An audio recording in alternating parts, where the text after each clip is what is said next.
Nick, thank you. Coming up on 6:07 now, emergency preparedness is a big industry here in the U.S., with Americans dropping a collective $11 billion just last year alone. Yeah, listen to this. The most commonly bought survivalist items are, of course, the basics here, food and water. About 1 in 5 Americans say they bought staples after the run on toilet paper during the pandemic. I will never be without it now.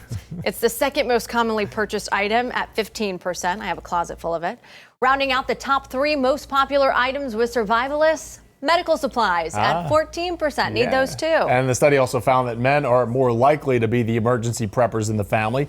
More than a third of men say they spent money preparing for emergencies in the last 12 months, compared to less than a quarter of women. Men are more than twice as likely as women to say they have a stash of cash and their own survival kits. And of all the generations, turns out Gen Z, the most prepared for a disaster. Say what you want about them, but they are who you need in an emergency. Who are you going to call the Gen Z, right?